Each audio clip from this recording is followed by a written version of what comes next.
นะบาปก็เกิดไล่พบไล่ชาติการท่องเที่ยววัฏฏะสงสารศรัทธาบางคนเรื่องลูกเรื่องเต้าบางคนเรื่องสามีบางคนเรื่องภรรยาบางคนเรื่องครอบครัวอย่างสารพัดอย่างที่เกิดขึ้นประจำวันนี้โทรมาบักขาดสายนะแต่ละวันเนี่ย2-3 วันอาทิตย์หนึ่งเนี่ยจะต้องมีโทรเข้ามาอู้จ๋ามาปรึกษาหารือเรื่องนั้นเรื่องนี้ก็อู้จ๋าให้ฟังถ้ามีเวลาถ้าพอมีเวลาก็มาพอมีเวลาก็ขอเลื่อนเป็นวันพุธวันฮือโทรเข้ามาใหม่บางทีเรื่องด่วนมาปรึกษาหารือกันเล่าประสบการณ์ให้ฟังพ่อก็ต้องขออนุโมทนาในเมตตาจิตของศรัทธาเด้ออย่างที่ผ่านมาที่อูฟังฉะนั้นบุญกุศลจะหาได้ชัดคนที่มีความปรารถนาจะสร้างบารมีสร้างบุญกุศลเข้าใจและศรัทธาอย่างเต็มที่เพราะฉะนั้นงานบุญแต่ละครั้งงานบุญแต่ละอย่างที่เกิดขึ้นศรัทธากับฟังเฝ้ากุลีกุจอมีบุพเจตนาอย่างเต็มที่จะไปทำบุญกุศลที่หันที่นี่ญาติโยมศรัทธาหันได้ชัดหลายประเทศตอนนี้อย่างที่เคยฟังนั่นแหละต่างประเทศเพิ่นบ่ใจเหมือนบ้านเฮาเมืองเฮาลำบากยากแค้นประเด็นนี้พอไปแล้วน่าจะดูเหมือนว่าประเทศไทยที่นะที่ว่าพออยู่ได้แม้เศรษฐกิจอาจจะบ่ดีเท่าใดนักอาจจะลำบากอยู่แต่ก็คิดว่าประเทศเฮานี่คงบ่อดยากแค้นถึงป่านนั้นถึงที่ว่าจะต้องไต่เอาดับหน้าคงจะบ่มีนะศรัทธาสาธุชนทั้งผู้ฟังนอกจากว่าความพอเพียงบ่มีในห้วงหัวใจต้องอ่อนนะถึงจะมีความทุกข์เกิดขึ้นมาในใจ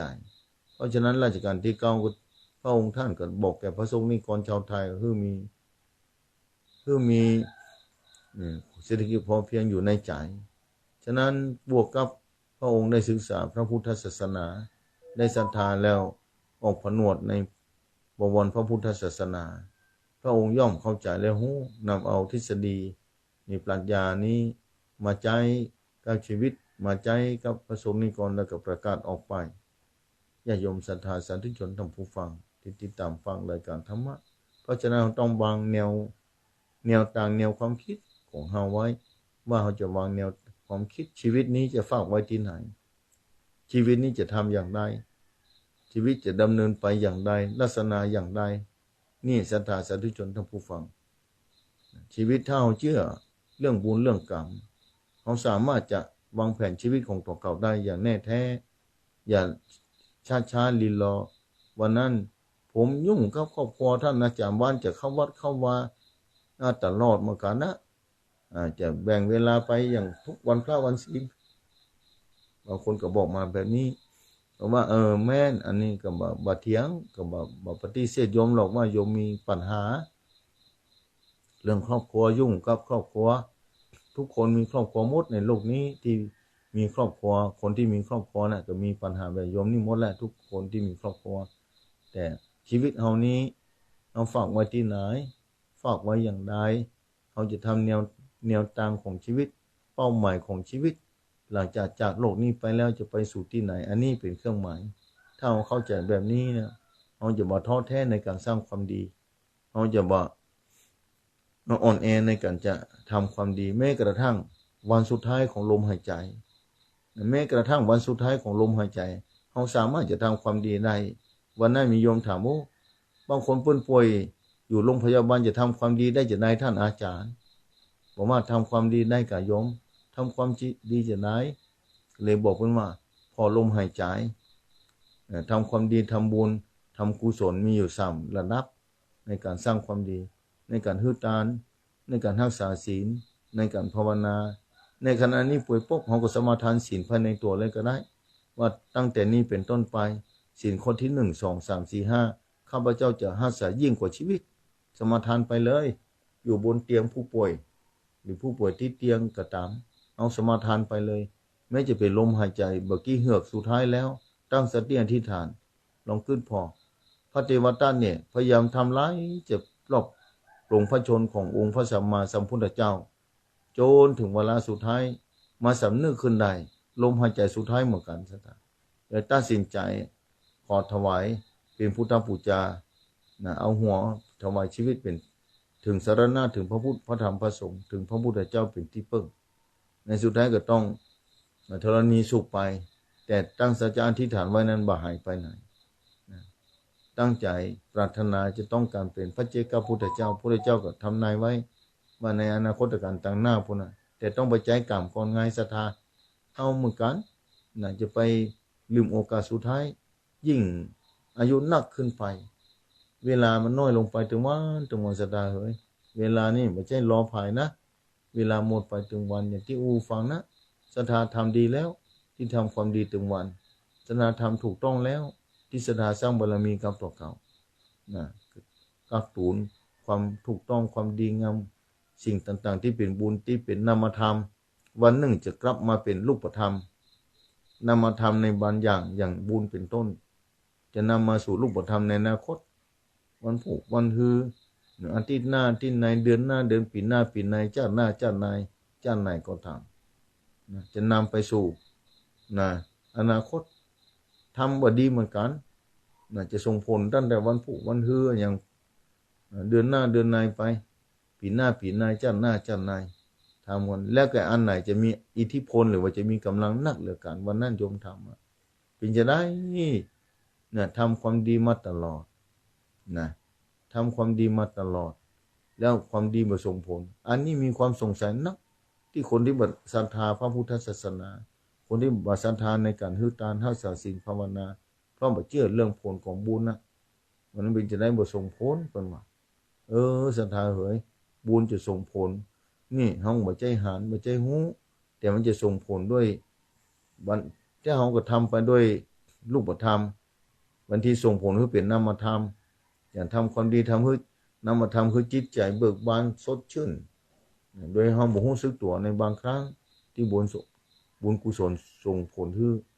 บางครั้งกรรมที่บดีส่งผลคือเขาศรัทธาสาธุชนต้องผู้ฟังลองคิดพอถ้าส่งผลคือเขาก็จะลำบาก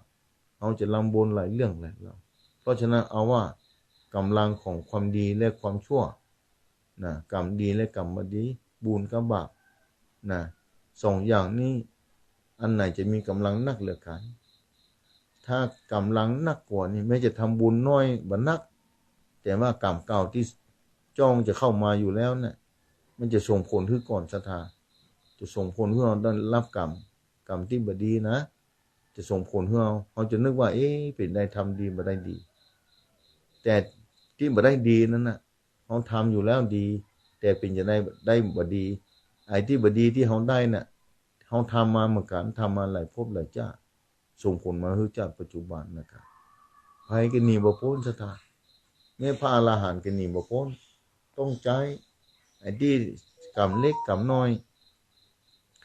เศษกรรมเล็กน้อยที่ตัวบัตานกับอโหสิกรรมไปถ้าคนไหนเข้าสู่แดนนิพพานไปแล้วพ้นจากวัฏสงสารไปแล้ววัฏสงสารนี้น่ากลัวศรัทธา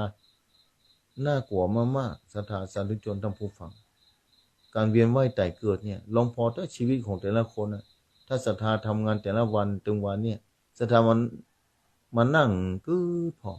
ในหมู่บ้านของศรัทธาเองน่ะคนมีกี่อย่างบุคคลมีถึงพอใจไม่ยิง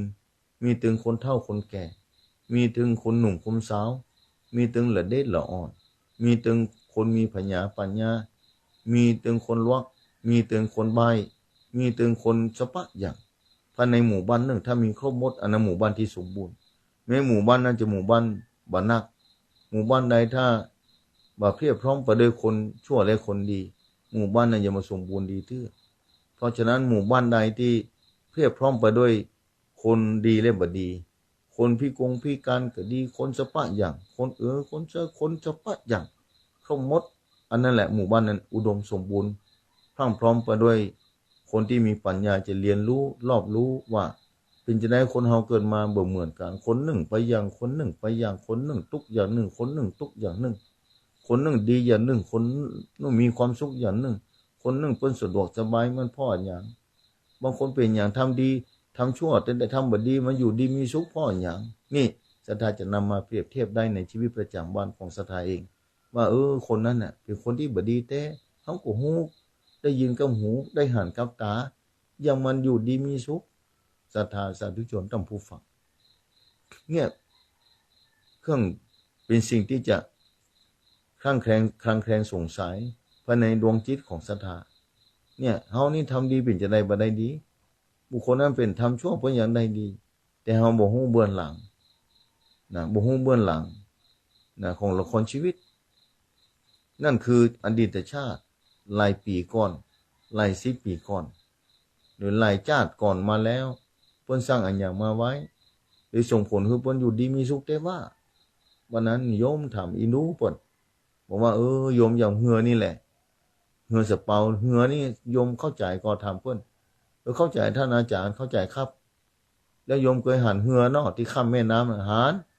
บัดนี้ในทีวีก็เพิ่นเปิดที่เพิ่นลบกันบัดนี้เพิ่นเอาเหือออกมาอันนั้นแหละอู้คือเพิ่นฟังว่าอันนั้นหลวงพ่อเหือโขนสินค้าเหือบรรทุกเหือโดยสารเมื่อใดเหือแต่ละลำนั้นบรรทุกของเกินอัตราเหือนั้นก็อยู่ลอยลำอยู่บนผิวน้ำบ่ได้จะต้องจมลงไปเป็นแน่แท้แต่เมื่อว่าเหือลำไหนนะเหือลำไหนที่บรรทุกของที่บ่เกินอัตราก็สามารถจะอยู่บนผิวน้ำได้บางคนเนี่ยทำบ่ดีมานักนะหลายภพหลายชาติมาแล้วกรรมตัวมาชาตินี้พยายามทำความดีเหมือนว่าบรรทุกของเหือมันจะจมอยู่แล้วนะเกือบจะจมอยู่แล้วแต่เอาบ่เห็นสิ่งที่นักอยู่ในเหือเนี่ยขนออกมาตานสกรรมแล้วขนพยายามขนไปเรื่อยๆล่ะขนทีละน้อยละน้อยแต่บัตานสกรรมเหือมันหัวแล้วก็มันจมไปเหตุก่อนต่อหน้าต่อตาในชีวิตคนเฮาเหมือนกันบางครั้งทำความดีแต่ได้บ่ดีเนี่ยอย่างเดียวกันบ่ใจต่างอันอย่างกันศรัทธาสาธุชนท่านผู้ฟังเพราะว่าคนของที่บ่ดีออกมาจากเหือนั่นคือกันทดแทนด้วยกันทำความดีแต่ทำความดีได้บ่เท่าใดถามว่าความดีบ่ส่งผลเพราะว่ากรรมเก่ามันมาส่งผลคือผลสิ่งที่นักอกนักใจหลายภพหลายชาติที่ทำมาไว้ทำให้คนอื่นนักใจทำให้คนอื่นพิษทุกข์ยากลำบากเบียดเบียนคนอื่นตัดสินข้อที่1ข้อที่2ข้อที่3ข้อที่4ข้อที่5ศรัทธาสาธุชนท่านผู้ฟังด้วยกายกรรมวจีกรรมหลายภพหลายชาติญาติโยมศรัทธาเฮ้ยแล้วมโนกรรมด้วยแล้วมาชาตินี้มันเฮาก็นึกว่าเฮาหานการทำความดีของตัวเก่าแต่ความชั่วที่ทำไว้เฮาก็บ่หารเฮาก็มาโมเมบอกว่าทำความดีบ่ได้ดีมีนักสาธุชนท่านผู้ฟังมีหลายคนที่โทรถามมานะยังงอนแง่งของแคลนยังบ่สบายใจเตื้อในบางคนนั้นคือฟังเนาะสาธุชนท่านผู้ฟังนะมาปากันอย่างถึงวันนี้บางคนก็สร้างความดีอย่างเดียวบ่โสนะท่านอาจารย์ผมนี่จะทำความดีละหูละกับนี้หูหยังบ่หูละบอกบ่ได้บ่จังบอกแต่ผมจะทำความดีนะนี่ไอ้คนที่จะทำความดีท่านจะมีประสบการณ์ยากแก่การจะอธิบายเนี่ยบอกว่าผมจะทำความดีนะแล้วทำเป็นอย่างนะผมจะพยายามทำความดีนี่บางอย่างเขามาสามารถจะอธิบายได้มีประสบการณ์แต่มาสามารถจะดึงออกมาให้คนอื่นฟังได้อย่างเวลากินข้าวศรัทธากินข้าวนะว่ามันล้างว่าจะกินแบบนี้ละกินแล้วร่างกายมันอุดมสมบูรณ์แข็งแรงให้กินอาหารชนิดนี้มันล้ำจะได้หนูบอกโหละบอกมาได้ว่ามันล้ำอย่างไรมันดีอย่างไร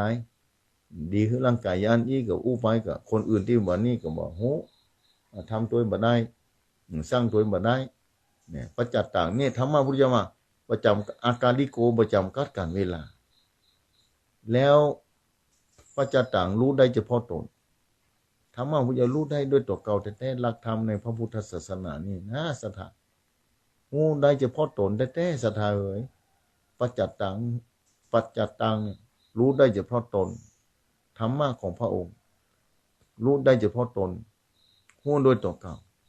อย่างศรัทธาดื่มน้ำอันใดก็ตามมันเตี้ยมันหวานนะแต่มันหื้อโทษแก่ร่างกายศรัทธาบางอย่างนะประเด็นนี้น้ำโคกในตลาดอันเพิ่นลงข้อมูลลงมาในโลกโซเชียลธรรมโมสังโฆเป็นเครื่องทำความสะอาดเล็กสนิมอันยังล้างถ้วยล้างจานธรรมโมสังต่างประเทศเพิ่นประกาศไปแล้วว่าเป็นน้ำที่จะทำความสะอาด สังโฆพุทโธญาติโยมศรัทธาเอ๋ยเนี่ยมันเตื้อมันกูยากญาติโยมศรัทธาเพราะฉะนั้นเนี่ยทุกคนจะต้องกินอันที่ดีที่งามเข้าร่างกายจะได้มีความอุดมสมบูรณ์แข็งแรงบางคนหู้อยู่อันนี้บ่ดีนะพ่อก็บอกแม่ก็บอกเพื่อนก็เตือนคนอื่นก็บอกจะไปกินนะนี่อันนั้นมันบ่ดีนะคำเตือนของเพื่อนคำเตือนของพ่อแม่บิดามารดาแต่ในสุดลูกเต้าก็บอกฟังยาเสพติดนี่นะเหล้านี่นะบ่ดีกินนะบ่ดีนี่นะมันเมาแล้วขาดสตินะสติปัญญามีความจำเป็นแต่เมื่อสติบ่มีศรัทธาลองคิดพอประเด็นนี้โอ้เดือดร้อนกันนักทั่วทุกละหนห่วงละแหงกูตี้กูปืนตี้เนี่ยพ่อหยังพ่อปัญญาความรู้ความเข้าใจด้านปัญญามันบ่มีศรัทธาน่าสงสารขนาดไหนสงสารมันไม่อย่างถ้าอาจารย์น่ะปัญญาเพิ่นบ่มียังจะได้มันได้เนี่ยเอาจะทำความชั่วแถมแล้วเนี่ยผิดศีลข้อที่2แถมแล้วผิดศีลข้อที่1แถมแล้วนี่เอาไปผิดศีลข้อที่4แถมแล้วเพราะว่านำสิ่งของที่ดีเข้าสู่ร่างกายญาติโยมศรัทธาเอ้ยลองคิดพอวันที่ทำบุญเนี่ยผสมกับทำกรรมทำบดีบ่ถูกต้องพยายามทำบุญบอกว่าบางอย่างเสียงนักผมเพิ่นบอกว่าทำบุญบ่ใจเสียงได้ถ้าทำบุญถูกต้องนะถ้าทำบุญบ่ถูกต้องเสียงแน่นอนงดแน่นอนเลยทีเดียวถ้าทำบ่ถูกนะอย่างปลูกอย่างศรัทธาปลูกข้าวเนี่ยลงไปปลูกพอที่บ่หินบ่แห้น้ำฝนฟ้าก็ตกบ่ดีหว่านลงไปที่บนบ่ใช่ที่นาดีดินดีเนาะลงหว่านไปมันจะออกสักกี่เม็ดศรัทธาจะออกสักกี่เม็ดหว่านเข้าไปแล้วศรัทธาสาธุชนทั้งผู้ฟังทั้งหลายหว่านไปเถอะบนดินเนี่ยที่ไหนหว่านไปที่ไม่บ่หินบ่แห้ลองหว่านไปเนาะบนไม้แป้นเนี่ยบนบ่หินเนี่ยเม็ดเข้ามันจะออกได้มั้ยญาติโยมศรัทธาสาธุชนทั้งผู้ฟังเพราะฉะนั้นต้องอาศัยปัญญากำกับจะทำบุญทำกุศลจะทำความดีก็ต้องอาศัยบุญต้องอาศัยความรู้ความเข้าใจถ้าบ่มีความรู้บ่มีความเข้าใจบ่มีแสงสว่างเพียงพอนี่ถ้าทำไปแล้วมันก็หมดแน่นอนหมดบ่ได้อย่ามาคนว่าทำบุญเป็นจะได้บ่ได้บุญทำถูกหรือยังทำดีเนี่ยแม่นความดีก่อนทำถูกเนี่ยแม่นความถูกต้องดีงามแล้วกะอย่างเคยบอกทางสถานีวิทยุเป็นประจำว่าทำความดีนั้นมีคนมาถามว่าทำความดีนั้นถ้าศรัทธาใครหูเพิ่นมาถามใครหูว่ามันจะดีเนี่ยเขาจะพิสูจน์จะได้ท่านอาจารย์ว่าที่เราทำไปแล้วดีแล้วก็เลยบอกว่าทำความดีนั้นบ่ให้เดือดร้อนต่อเก่าและผู้อื่นดีใดก็ตามทำไปเถอะถ้าบ่เดือดร้อนต่อเก่าและผู้อื่นทำไปถ้าดีใดเดือดร้อนต่อเก่าและผู้อื่นอยู่อันนั้นดีบ่เต็มที่เทื่อเนี่ยดีใดก็ตามญาติโยมศรัทธาสาธุชนทุกผู้ฟังดีใดก็ตามดีใดก็ตามถ้าดีนั้นยังเดือดร้อนต่อเก่าและผู้อื่นอยู่ดีนั้นบ่สมบูรณ์แท้ๆเทื่อศรัทธาสาธุชนทั้งผู้ฟังเพราะฉะนั้นศรัทธาพิสูจน์ได้เพราะฉะนั้นบางคนเลยบอกว่าทำดียังบ่ได้ดีทำชั่วได้ดีมีถมไปในสายตา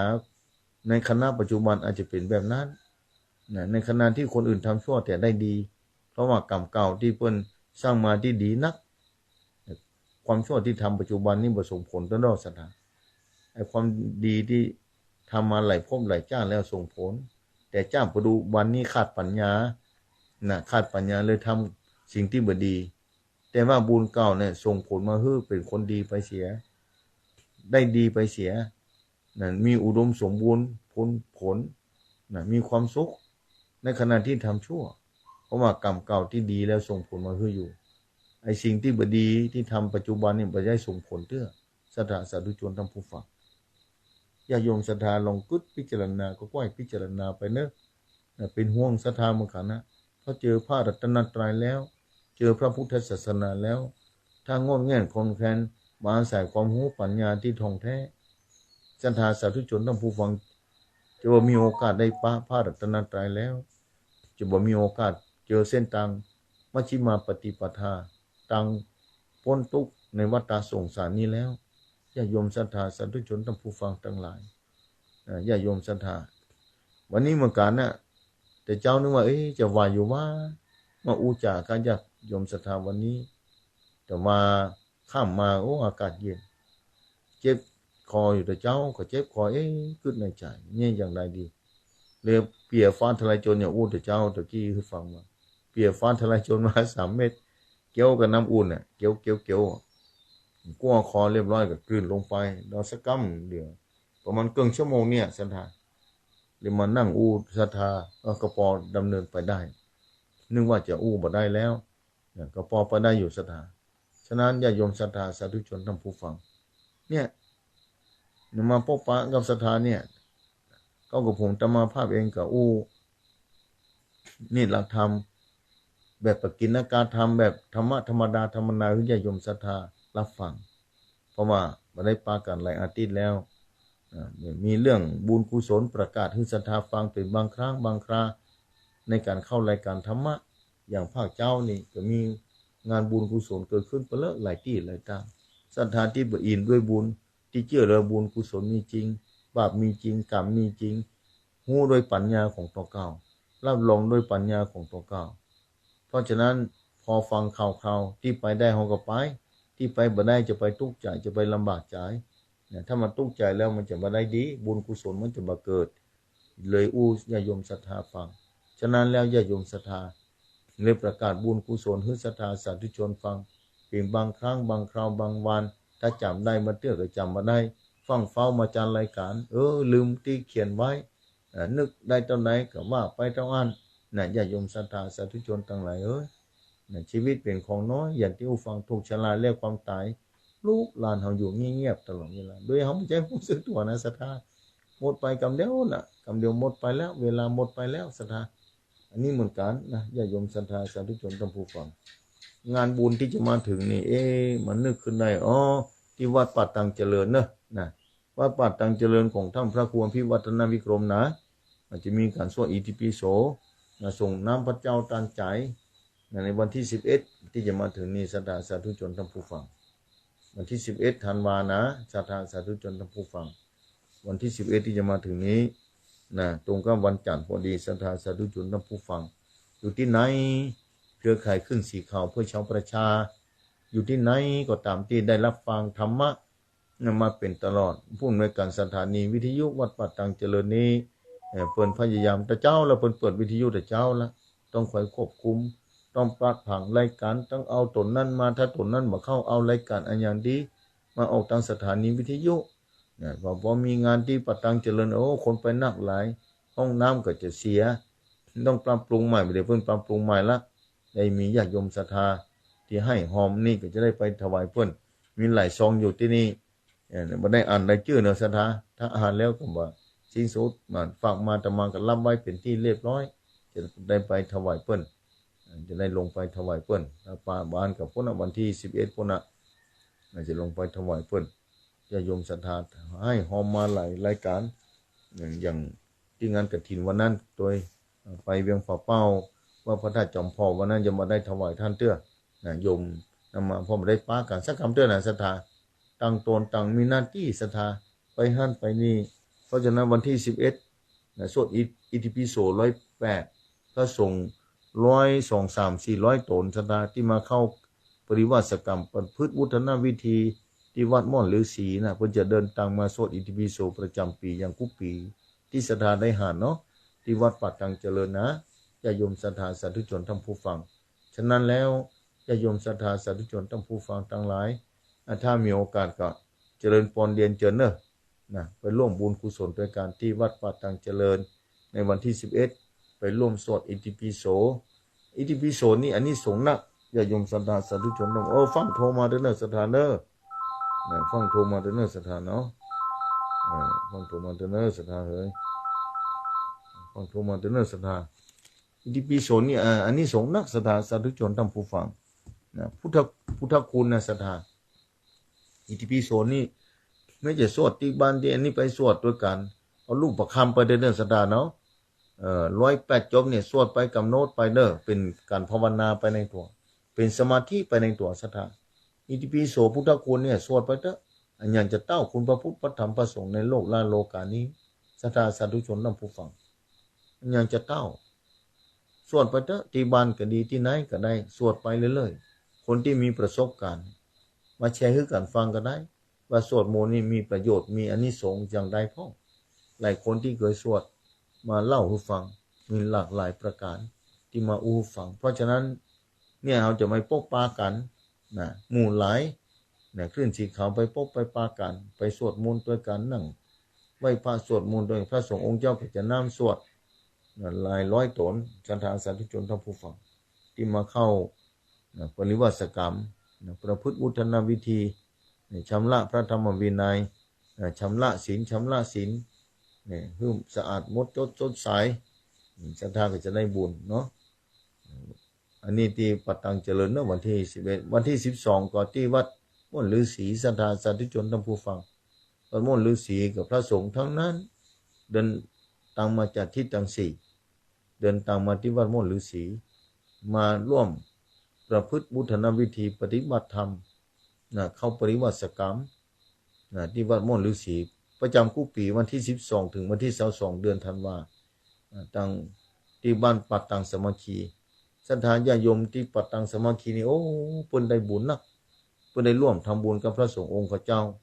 ศรัทธาที่อื่นก็ได้นักหูข่าวก็ไปร่วมทำบุญใส่บาตรผู้เจ้าตอนนี้ก็หน้าพระสงฆ์หน้าก็จะทยอยกันมาพ่องละนะถ้าใกล้เข้ามานี่พระสงฆ์เริ่มทยอยกันเข้ามาละเพราะฉะนั้นศรัทธาจะไปร่วมทำบุญก่อนก็ได้นะเอาข้าวเอาน้ำข้าวเปลือกข้าวสารน้ำปนุงปันนะอันยังไปร่วมทำบุญก็ได้เนาะที่ปัตตังสามัคคีวัดม่วนฤาษีเนศรัทธาสาธุชนท่านผู้ฟังที่ติดตามฟังรายการทางสถานีวิทยุก็ดีที่ติดตามพอไปทาง Facebook ไลฟ์ก็ดีต้องขออนุโมทนาเป็นอย่างยิ่งญาติโยมศรัทธาสาธุชนท่านผู้ฟังวันนี้เหมือนกันที่วังตวงเนอะอำเภอตำบลบ้านแป้งอำเภอจอมทองเนี่ยที่จริงแต่มาได้รับนิมนต์ไปเจริญพุทธมนต์เจ้านี่6 โมงต้องเดินทางลงไปที่วังตวงแล้วแต่ขออนุญาตกันอาจารย์เจ้าว่าท่านเจ้าธรรมปนัสสุวรรณเจ้าสำนักสงฆ์หรือว่าวัดวังตวงตำบลบ้านแป้งอำเภอจอมทองนี่วันนี้เพิ่นจะมีงานฉลองเสนาสนะในวัดวัดวังตวงฉะนั้นแล้วญาติโยมศรัทธาสาธุชนท่านผู้ฟังใกล้กันได้ฟังในเขตอำเภอฮอดก็ดีอำเภอจอมทองก็ดีอำเภออื่นบ้านห้องหรือปูนที่ไหนก็ได้ไปร่วมบุญด้วยกันเนาะเริ่มเจ้าในปีนี้งานบุญปอยหลวงเริ่มเจ้าขนาดศรัทธาสาธุชนท่านผู้ฟังนะที่วัดวังตวงท่านอาจารย์ประหลัดสุวรรณ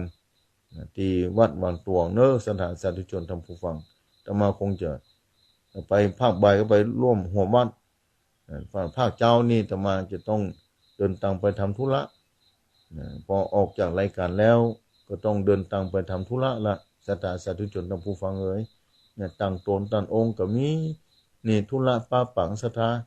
แล้วมีงานหนึ่งปุ้นที่กัลยาณิวัฒนาพุทธศรัทธาที่อำเภอกัลยาณิวัฒนานี่ที่อำเภอกัลยาณิวัฒนานี่มีงานบุญสัญจรโดยงานปีใหม่งานจะหลงหลายอย่างนารานักร้องก็จะไปเด้อไปแต่งชุดปกยอกันศรัทธาไปโต้ลมหนาวที่กัลยาณิวัฒนาก็ได้ที่วัดจันทร์เลยศรัทธาปีนี้นี่จันปีใหม่ปกยอจังงานจะหลงที่วัดจันทร์นี่เป็นปีที่13นะแต่จำมาพิษปีที่13ถ้าพิษของอภัยเด้อท่านพระจันทร์ท่านพระครูจันทรากิจารัตน์เจ้าคณะตำบลบ้านจันทร์เจ้าวัดบ้านจันทร์วัดจันทร์วัดจันทร์แล้วก็ท่านพระครูพิชิตพัฒนาสารเจ้าวัดห้วยบงเจ้าคณะตำบลแจ่มหลวงกับเมฆแดดนี่ท่านพระครูท่านอาจารย์ปรสุชาติท่านจัดงานยิ่งใหญ่มีเจ้าคณะภาค7ได้เดินทางมาเป็นประธานตัวฉะนั้นแล้ว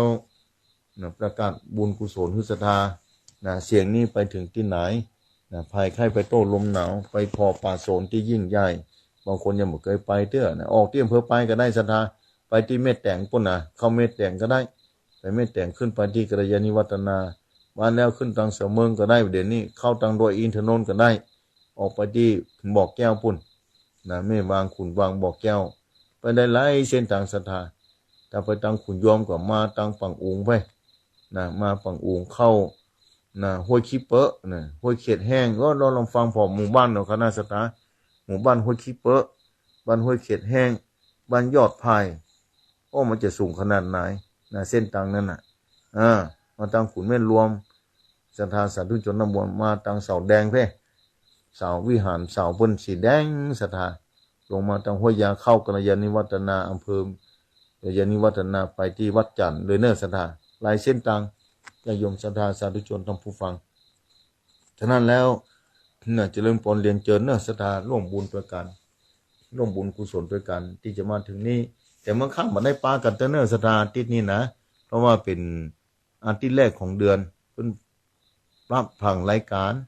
นะเมื่อคืนนี้มาได้ปากันเตื้ออาทิตย์หน้าปุ่นก็มาปากัน2 ทุ่มถึง4 ทุ่มเป็นต้นไปนี่นะศรัทธารายการธรรมะจะยอดดอยภาคค่ำมีเฉพาะภาคเจ้าได้มาปากันเจ้าวันนี้นะต้องขอบคุณศรัทธาเนาะที่มาร่วมบุญงานกฐินที่ผ่านมาบางคนก็ทำบุญทางอากาศประเด็นนี้เจริญศรัทธานะทำบุญทางอากาศก็ได้นะโอนมาทางอากาศนี่บุญเกิดขึ้นง่ายศรัทธาทำบุญทางอากาศก็ได้ทำบุญทางนี้ก็ได้อย่างประเด็นนี้ทางประตังเจริญก็จะสร้างห้องน้ำศรัทธานะต้อนรับผู้คนมาปลดทุกข์อันนี้สงฆ์นี่มหาศาลอย่างที่ว่าพุทธศรีคิรีก็ต้องขอบคุณนะเจ้าของห้องน้ำ4 ห้องด้วยกันนะสร้างเป็นที่เรียบร้อยแล้วศรัทธาต้อนรับงานกฐินที่ศรัทธามางานกฐินถ้าได้ฟังก็น่าจะหารนะข้างๆศาลานะบำเพ็ญบุญที่ประกอบพิธีทอดกฐินวันที่26ที่ผ่านมาฉะนั้นแล้วบางทีอาจจะต้อนรับญาติโยมศรัทธาอันอย่างต่างๆอาจจะว่าได้ดีเท่าที่ควรอาจจะผิดพลาดคัดตกบกพร่องประการหนึ่งประการใดไปก็ขออภัยไว้ณที่นี้เอาละศรัทธาเปิดโอกาสให้ศรัทธาเหลือเวลา10 กว่านาทีนี้เปิดโอกาสให้ศรัทธาโทรเข้ามานะไต่ถามอู้จากันเนาะโทรมาให้กำลังใจก็ได้โทรมาแจ้งผลกันรับฟังก็ได้ว่าอยู่ที่ไหนพ่อฟังธรรมะอยู่บ้านไหนเมืองไหนบันเทือเจ้าวันนี้หลายที่เหมือนกันเนอะบันเทือพดเผื่อจะวันน่านปุ่นนะศรัทธาเมืองแป้เมืองน่านเจียงไฮ้หรือปูนลำปางพะเยาแป้น่านแม่ฮ่องสอนนะแม่ฮ่องสอนนี่ที่อำเภอสมเมยเนอะที่กำลังเปิดใบเบิกปีแล้วนี่ก็ปีซื้อเนี่ยคนรักดอยที่อำเภอสมเมยนะถ้าเจ้านี้ได้ฟังอยู่ก็โทรเข้ามาเนอะ08926249999นะโทรเข้ามาใหม่นะโทรเข้ามาได้เลย08926249999เจริญพร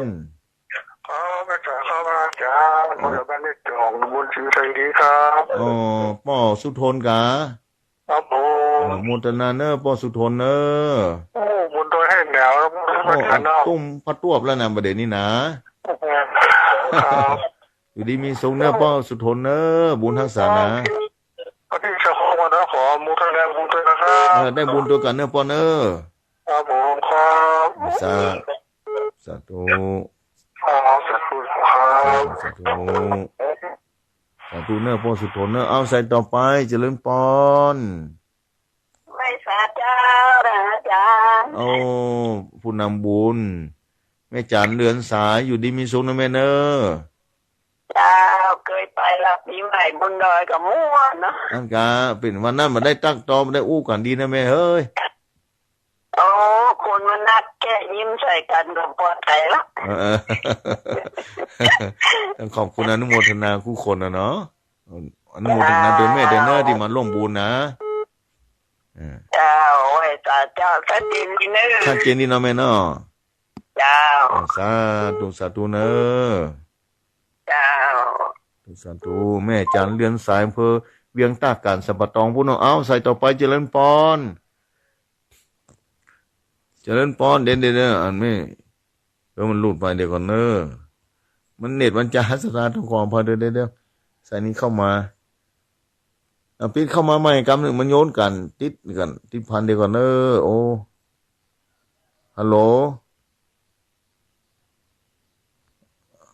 เอาเข้ามาใหม่ไม่บัวเขียวเข้ามาใหม่ไม่บัวเขียวอำเภอลี มาเข้ามาให้กรรมเจริญพรไม่ใช่เจ้าที่ไหนแม่น้อยท่าโทกะเจ้าแม่น้อยตาโทกตำบลดงขายเมืองลำปางเจ้าอยู่ดีมีสุขนะแม่น้อยเนอะเจ้าบุญยวาสนะเจ้าฟังสถานีบุญยวาสเนาะเจ้าแม่เป็นกำลังใจเนอะขอบคุณอนุโมทนาเนอะแม่เนอะเจ้าอยู่ดีมีสุขนะเจ้าสาธุเอาใส่ต่อไปเจริญพรเดี๋ยวปีวิทยุก่อนเนอะปีวิทยุก่อนเนอะเจ้าที่ไหนแม่ที่ไหนทางไหนแม่แก้วสิงแก้วตาปงเด้อแม่แก้วสิงแก้วตาปงอำเภออย่างแม่อำเภอเมียงจังหวัดลำปางเจ้าโมทนาเนอะแม่เนอะเจริญพรโมทนาเนอะบ้านตาปงแม่ฟังมาเหมือนนั่นเด้อแม่โทรมาตันเพิ่มได้อันกะแม่วันนี้โทรมาตันเด้อแม่เนาะจ้าวันนี้วันเดือนเด้อมาตันนี่น่ะได้โทรสาธุพระอาจารย์กูเตียกตังนึกว่ามันมีใครฟังนึกว่ามันมีใครฟังเมื่อกี้คนก็คือว่าอย่างนั้นโอ้พังกาไม่ว่าไอ้แม่พังมัดตลอดเลยมาขาดเลย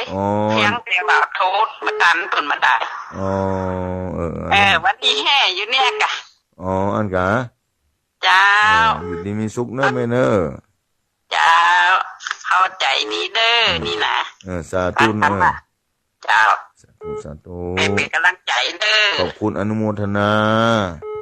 เจ้าใส่ต่อไปเจริญพร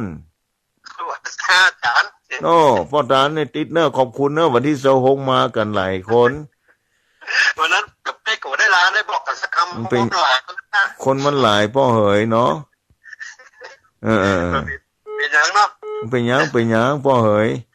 ออกไปสักไปสรุปอะเป็นหรือยังเรามาย่องชาเจดีจะไปลืมเนอะเตรียมตัวไว้เนอะยังมีกับปีหน้าพวกน่ะปีหน้ากับบักกี่เดือนแล้วก็บอกฮู้เท่านี้กันเตรียมตัวไว้เนาะวันที่11นี่ล่องมาว่ะวันที่11นี่จะล่องไปอยู่กะไปร่วมกันเนาะอยู่ดีมีทรงนะปอเนอร์รักภาษาก็ภาษาก็ตัวเนอร์ใส่ต่อไปเจริญพรเจ้าพระอาจารย์นี่แม่ทำไมได้มาด้วยกันนะเจ้าแม่แสงทองกับแม่แสงทองฟังห้อยจงรัก98-45นี่นะเจ้าสาธุอนุโมทนานะแม่เนอะจ้าใจพระอาจารย์นึกสัตว์พระสุดเจ้าพระไว้สาเจ้าบ้านห้วยการบ้านหงหลับปูนใส่ต่อไปเจริญพรเนี่ยสำเนียงเพื่อนนี่แม่เรียนแสนต่อวังเหนือลำปางชัดเจนดีเนาะแม่เนาะอยู่ดีมีสุขเนาะแม่เรือนเนอะจ้าให้กำลังใจเนอะสาธุเนอะจ้าสาธุเจ้าใส่ต่อไปแม่เรือนแสนต่อจบไปแล้วใส่ต่อไปเข้ามาเจริญพรพระเจ้าพระอาจารย์นี่แม่หลงกะจ้าบ่ได้โทรมาเมื่อแล้วแม่หลงเนาะฟังแต่เจ้าอย่าอ่านมันหนาวเวลาเหรอมันหนาวนี่หนาวกะพุทธศิคีรีลงมาแล้วบ่มีพระตัวก็ยุ่งนะให้ไปดีเนี่ยมันหนาวเท่าไหร่ที่วัดพุทธศิคีรีหนาวแค่วันรวยเนาะนั่นกันอยู่ดีมีทรงนะไม่หลงนะจ้าคุณทักษะเนอะจ้าว่าจะเจ้าสาธุใส่ต่อไปฮัลโหลดีแล้วแม่เฮยดีแล้วแม่บัวเขียวอำเภอลีเนาะ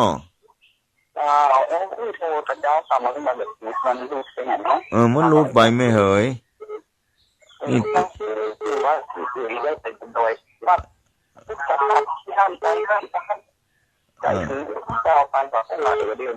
อันนี้ตีแล้วแม่วันนี้ตีแล้ว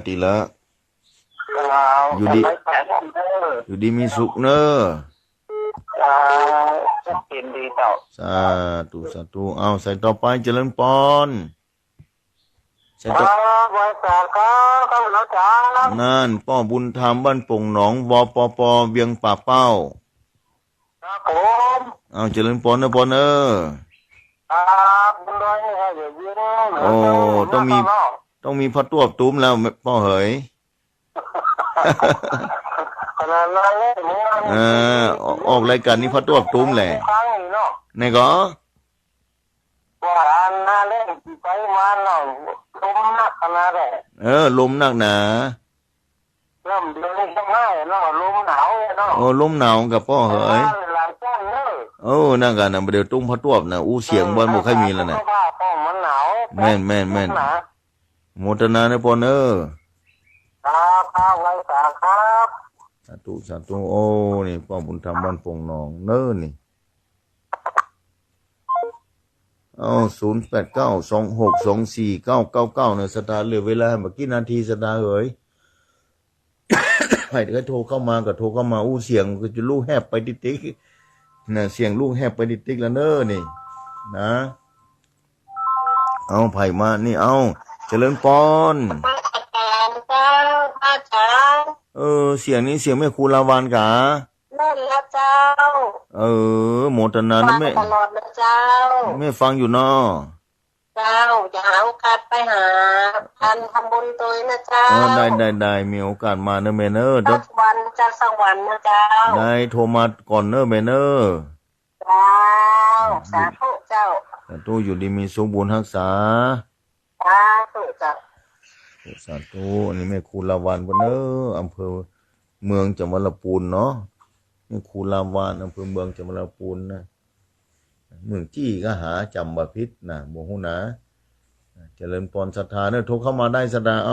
ตะกี้มันโยนกันไล่ใส่ลงไปที่ห้ามบัดตาลพ่องก็ต้องขออภัยศรัทธาด้วยเนาะบันเตื้อมันโยนกันเข้ามาตามไปเสียก็มีนะโทรเข้ามา089262499นะ089262499เน้อคณะศรัทธาร่วมบุญด้วยกันวันที่11 12นะวันที่11นี่ที่วัดปัดตังเจริญวันที่12ที่ม่อนฤาษีวันที่11 12นี่ที่วัดจันทร์เพื่อกัลยาณิวัฒนาญาติโยมศรัทธาใครจะไปร่วมบุญที่ไหนพร้อมเพรียงทางใดก็เจริญพรเรียนเจริญศรัทธาสาธุชนท่านผู้ฟังนะขอให้ญาติโยมศรัทธาสาธุชนสร้างความดีสร้างบุญกุศลนี่แหละศรัทธาสาธุชนท่านผู้ฟังทั้งหลายที่ติดตามฟังรายการใครมีธรรมะในหัวใจใครเข้าใจหลักธรรมะย่อมอยู่เย็นเป็นสุขแม้ความทุกข์จะเข้ามาเยือนปันใดก็ตามศรัทธาอยู่ด้วยบุญด้วยกุศลเนาะศรัทธาสาธุชนท่านผู้ฟังฉะนั้นแล้วอย่าโยมศรัทธาจะไปท้อกับชีวิตนะไผ่ใครใครจ๋ายังมีเวลาอยู่เนอะแต่พอเวลาเหลือ5 นาทีจะแบ่งปันให้นะสถานีสักนาที2 นาทีเนาะจะต้องบ่เสี่ยงหมดเลยทีเดียวเจริญพรไหว้สาเจ้าทางพระครูแม่บัวลอยบ้านสุขก็ตำบลตะก้ออำเภอแม่สวยฟังอยู่ในเจ้าแม่สวยสมก้อนนี่นะดีแต่โมทนาเนอะเจ้าฟังอยู่ชัดเจนดีเนอะฟังหลายก็แม่สมก้อฟังหลายก็ไม่เหยฟังกันคณะตำจุกก็แม่ตำชอนปลาลันนี่เขาฟังกันนักแล้วเขาบัดโทเจ้าอันกะเจ้าอยู่เจ้าฟังกันเจ้าก็ผมคืนเขาไว้กันเนี่ยเจ้ากะฟังถึงเมื่อคืนเมื่อวานเนาะแม่เนาะเจ้าอยู่ดีมีสุขนะแม่เนาะทำบุญวัดปัดตังเจริญก็บริจาคแล้วเจ้าสาธุเจ้าอนุโมทนากับแม่เนาะเจ้าสาธุเจ้าสาธุเนาะสาธุนี่แม่บัวลอยบ้านศพก้ออำเภอแม่สวยจังหวัดลำปางเพิ่นโทรเข้ามาให้แม่สายหนึ่งเนาะสตาเนาะเข้ามาแถมให้แม่สายหนึ่งเนาะเจริญพรไม่หลวงกะสวัสดีเนาะอันกะดูแลสุขภาพด้วยเนอะ